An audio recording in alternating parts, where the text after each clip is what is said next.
फरवरी 2024 को होने वाले पाकिस्तान में इंतखाबात की तैयारियां जो है वो जोरों शोर से जारी हैं। पाकिस्तान की तमाम छोटी और बड़ी सियासी जमातें जो हैं वो सर जोड़कर बैठ गई हैं। और इसी पर अगर बात की जाए इलेक्शन कमीशन की, तो हल्का बंदियों की हतमी फहरिस्त भी जारी करने का बाकायदा ऐलान कर दिया गया है, जिसके बाद फरवरी में होने वाले इंतखाबात के इम्कानात मजीद रोशन हो गए हैं। लेकिन ये श्योरिटी जो है, हम किस प्रैक्टिकल ग्राउंड पर खड़े हैं, इस पर हम बात कर लेते हैं। रफीक रिजवाना साहब हमारे साथ मौजूद हैं, साबिक गवर्नर पंजाब है। उनको आज के प्रोग्राम में खुशामदीद कहते हैं। अस्सलाम वालेकुम सर, गुड मॉर्निंग। वालेकुम सलाम, गुड मॉर्निंग जी sir, thank you so much for being here, good to see you. Sir, क्या समझते हैं आप कि आजकल सुबह दोपहर शाम, मेरे ख्याल से आज से ऑनवर्ड तो यही सिलसिला चलेगा कि आपने नाश्ते में भी जो है वो प्लेटर खोलना है अपने पॉलिटिकल पार्टीज का और देखना है कि किसको कौन सा टास्क मिला हुआ है। मरियम नवाज साहबा काफी एक्टिव दिखाई देती है, वो कह रही है कि अब से ऑनवर्ड जो है वो हमने कैंपेन बड़े स्ट्रॉन्ग तरीके से करनी है। क्या क्या टास्क दिए गए हैं पार्टी को और क्या प्लान है आपके कैंपेन को लेके? देखिए, अभी तो ये फैसले हो गए और काम हो रहा है। कल भी मरियम नवाज साहिबा ने खैबर पख्तूनख्वा के गालिबन कोई यूथ विंग या कोई ऐसा कोई था, मैंने खबरों में देखा है, आई वाज एट इस्लामाबाद। तो हर पार्टी ने अपना काम शुरू किया हुआ और हम बतौर पार्टी, एक पाकिस्तान मुस्लिम लीग नून एक ऑर्गेनाइज पार्टी है, हर पार्टी अपना अपना काम कर रही है। हम भी इंशाल्लाह पूरी मदद से और पूरी हिम्मत से काम कर रहे हैं, जज्बे से काम कर रहे हैं अल्हम्दुलिल्लाह। जी रफीक साहब, अगर हम देखें इस सारे सूरत-ए-हाल में हल्का बंदियों के हवाले से, आज आपने देखा कि बरतानिया के अखबार में भी स्टोरी शाया हुई है और इलेक्शन कमीशन को काफ़ी उस पर तनकीद भी हुई। और जो हल्का बंदियाँ हम देख रहे हैं, मैं अपने इलाके की बात करूँ तो वहाँ पे भी एक तहसील को 3 तहसीलों में तकसीम कर दिया गया। सर, आप नहीं समझते हैं कि इस किस्म की जो हल्का बंदी हुई है, सिर्फ और सिर्फ खबरें ये बातें ये उठ रही है कि सिर्फ और सिर्फ नवाज शरीफ साहब को सपोर्ट करने, उनको जितवाने के लिए सारा कुछ हो रहा है? देखिए जी, मैं कानून का तालिब इल्म हूँ और इलेक्शन के मुकदमात में काफी थोड़ा बहुत जिंदगी गुजारी है केसेस में। बात यह है कि जो हल्का बंदी है ना, उससे ना किसी को जितवाया सकता है ना किसी को हराया जा सकता है। ये परसेप्शन बन जाता है, क्योंकि परसेप्शन बना रहे हैं लोग जी, तो उसी वजह से इसको it is an added perception कि जी हल्का बंदी भी इस तरह की गई है। कैसे हो सकता है पूरे पाकिस्तान में आप इस यूनियन काउंसिल को मिला लें, इस तहसील को तोड़ दें, उस यूनियन काउंसिल को मिला लें। इलेक्शन है, किसी का क्या पता कौन क्या करता है। ठीक है, हमारा वोट है, मगर ये नहीं है हम कोई अकेले मैदान में भागने वाले हैं और या हमारे लिए कोई ऐसा रास्ता बनाया जा रहा है। I agree with this thing, ये ऐसी बात हो ही नहीं सकती, प्रैक्टिकल पॉसिबल ही नहीं है जी।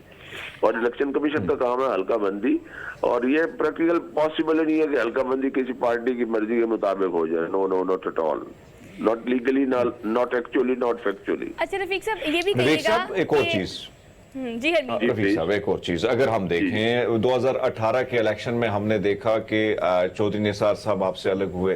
अब हम देख रहे हैं शायद खाकन अब्बासी, मुफ्ता इस्माइल साहब जो हैं वो भी साइड पे हमें नजर आते हैं। लेकिन ऐसे में दानियाल अजीज साहब ने बड़े इल्जाम लगाए हैं एहसन इकबाल पे, और उन्होंने महंगाई का जिम्मेदार जो है एहसन इकबाल को ठहराया और कहा है कि अब जो हमें मैदान में जाना होगा अवामी हल्कों में, तो इसके रिस्पॉन्सिबल वही है। क्या ये अंदरूनी इख्तलाफात ज्यादा बढ़ रहे हैं और क्या इनको राजी करने के लिए भी कोशिश की जा रही है? देखिए, मैंने दानियाल अजीज साहब को सुना नहीं है, और कह देना कि महंगाई के जिम्मेदार एहसन इकबाल है, या एक तो उनका मेरा ख्याल है as far as I know वो भी एस्पायर कर रहे हैं कि वहां से लड़े शायद। तो एहसन इकबाल साहब जो है वो हमारी पार्टी के जनरल सेक्रेटरी भी हैं और उनके टिकट हासिल करने के चांसेस बहुत ज्यादा हैं एज कम्पेयर टू दानियाल अजीज साहब। मगर मैं इन चीज़ों से एग्री नहीं करता कि अगर आप देखेंगे मेरा रास्ता नहीं बन रहा तो उसके बाद आप जो है तनकीद करना शुरू कर दें। बाकी उनको कोई ज़ाती इख्तलाफ होगा, इसके अलावा मैं नहीं कुछ कह सकता, because they are from the same area. तो मेरे उस एरिया से कोई ताल्लुक नहीं है, सिवाय इसी कि मेरी पार्टी के बारे में आपने हमारे दोस्तों के बारे में आपने मेरे से राय मांगी है। अच्छा रफीक साहब, चले ठीक है, इस चीज़ को आप एड्रेस कर दें, इस पर कमेंट जरूर कीजिएगा कि अगर हम बात करें पाकिस्तान पीपल्स पार्टी समेत दीगर सियासी जमातों की, तो आपको पता है ये एक रटा हुआ सवाल है कि कहा जाता है कि लेवल प्लेइंग फील्ड हमें नहीं मिल रही, और फिर कहा जाता है कि देखिए लाडला प्लस मैदान में आ गया है, किंग पार्टी मैदान में आ गई है। ये सारी वो चीज़ें हैं जो कि दीगर हल्के और दीगर जो सियासी जमातें हैं वो बोल रही हैं और कह रही हैं। आप क्या समझते हैं कि पाकिस्तान पीपल्स पार्टी से कंधा मिला के, हमने पीडीएम में देखा कि बड़े अच्छे तरीके से चले हैं, पंजाब एक बड़ा सूबा है, इसमें अलायंस के लिए सोलो फ्लाइट क्या नून लीग के लिए पॉसिबल होगी, या लेटर और सुनर आपको लगता है कि कोई ना कोई अलायंस हो जाएगी, कोई ना कोई कोलैबोरेशन प्लान है नून लीग के प्लान में? देखिए, पीपल्स पार्टी की बात करें तो वही पीपल्स पार्टी थी जब शहबाज स्पीड की बिलावल सब बात करते थे, वो कहते थे आए हमारे सिंध में आए, हमारे सिंध की भी तरक्की हो, सिंध की तरक्की हो।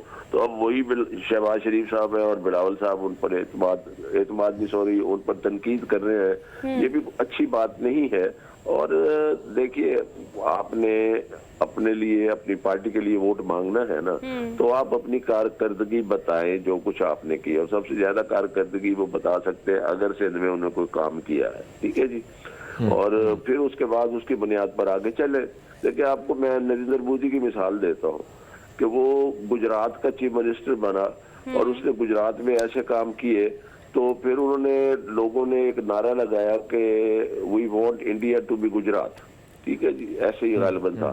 तो उसकी वजह ये थी कि उनकी बतौर चीफ मिनिस्टर ऐसी कारकर्दगी थी कि अल्टीमेटली वो हिंदुस्तान के वजीर आजम बन गए। इसी तरह से पीपल्स पार्टी को और सैदरात से सिंध में काम करने का मौका मिल रहा है, तो उसकी बुनियाद पर अगर उनकी कारकर्दगी है और उसको वो कैश कराए, दूसरे पे उंगली उठाने से कोई फर्क नहीं पड़ता है, मैं समझता हूँ। ये पॉलिटिकल रजवाना साहब, एक और चीज, जाहिर बात है, इल्जामात तो सियासत है, तो फिर इल्जामात एक दूसरे पे और फिर शायद मामला फिर भी दुरुस्त हों, लेकिन आपसे जानना चाहेंगे कि जो चीजें सामने आ रही हैं और जिस तरीके से मियां साहब को रिलीफ पर रिलीफ मिल रहे हैं, तो आप नहीं समझते हैं कि पीपल्स पार्टी ने जो बड़ा इल्जाम लगाया और कहीं ना कहीं अब आम तासुर भी जा रहा है कि तमाम तर हल्के जो हैं वो कहीं ना कहीं जितने भी इदारे हैं वो उनका झुकाव नून लीग की तरफ है, तो ऐसे में आपको नहीं लगता कि ये बड़ा कंट्रोवर्शियल सा इलेक्शन हो जाएगा अगर इस तरह की जो सूरत हाल हमारे नजर आ रही है?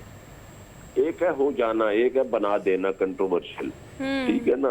उसको शुरू से अब बनाया जा रहा है।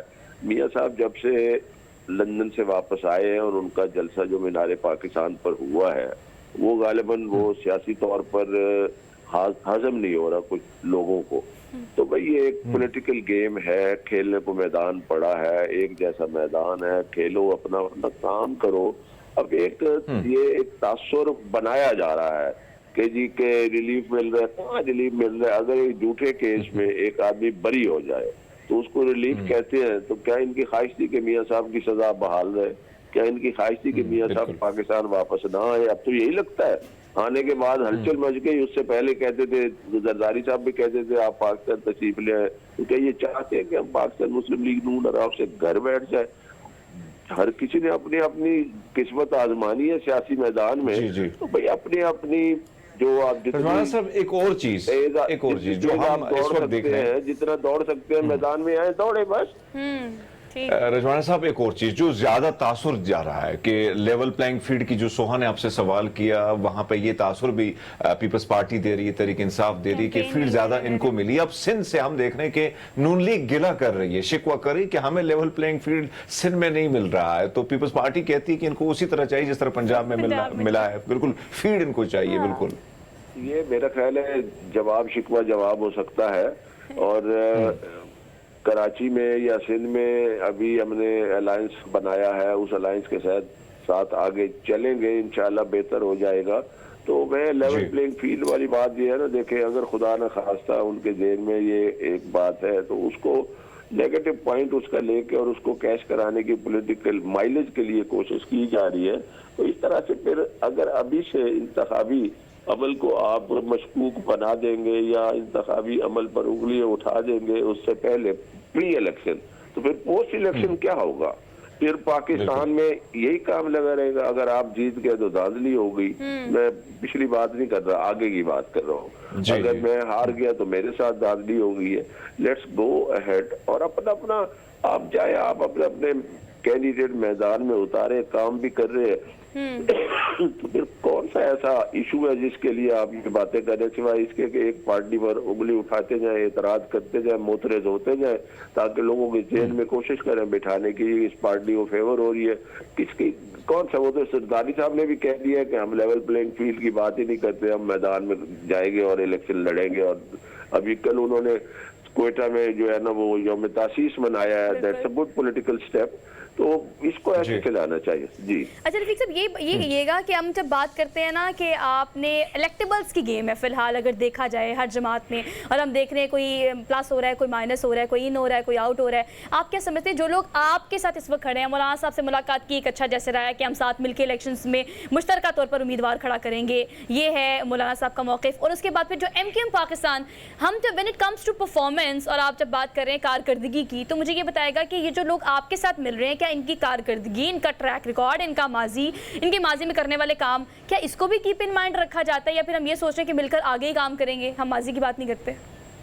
कोई भी पार्टी हो, अवाम उस पार्टी से को पूरे मुकम्मल तौर पर ना ही राजी हो सकते हैं ना ही खुश हो सकते हैं। जहाँ जहाँ उन पार्टियों की अपनी अपनी नुमाइंदगी है और उनके अवामी नुमाइंदे इलेक्ट होकर आते हैं, साफ ज़ाहिर है अवाम की तवक्कुआत बहुत ज्यादा है और अवाम के मसाइल भी बहुत ज्यादा है। तवक्कुआत को तो एक तरफ रख के अवाम की इतनी तवक्को पूरी हो जाए कि महंगाई कम हो जाए, बिजली के बिल कम हो जाए, पेट्रोल सस्ता हो जाए और पाकिस्तान में बेरोजगारी जो है ना खत्म हो जाए, तो गरीब का चूल्हा जलता रहे अवाम की इससे ज्यादा, और सेहत का निज़ाम ठीक हो, उनके बच्चों को तालीम मिल जाए। मेरा ख्याल है इससे बड़ी टॉप प्रायोरिटी अवाम की तो है ही नहीं। उन्होंने कोई अपने को ऐशो इशरत की बात को करते ही नहीं है। अगर उनकी ये चीजें पूरी हो जाए या कम अज कम मैक्सिमम एड्रेस हो जाए तो अवाम तो उसी अपने नुमाइंदे या उस हुकूमत की जरूर पजीराई करेगी। तो हमें तो इस पर जोर देना चाहिए। अब अपने हरवीन, हमारे पास टाइम थोड़ा सा कम है, हमने बस इनसे ये कंक्लूड कराना था। Sir thank you so much for being here, और अच्छी और प्रोडक्टिव डिस्कशन रही। आपने जो पार्टी समेत दीगर पार्टीज़ का रखा वो भी यकीनी तौर पर बिल्कुल ठीक है, लेकिन हरमीत जब आपने ये सवाल उनसे किया, और यही सवाल जो है वो आगे भी हम परसू करेंगे कि हल्का बंदियों की हतमी तारीख के बाद जो ऐलान सामने आया है उसमें काफ़ी एम्बिग्विटीज़ पाई जा रही हैं। आम आवाम को इस हवाले से अवेयर करना है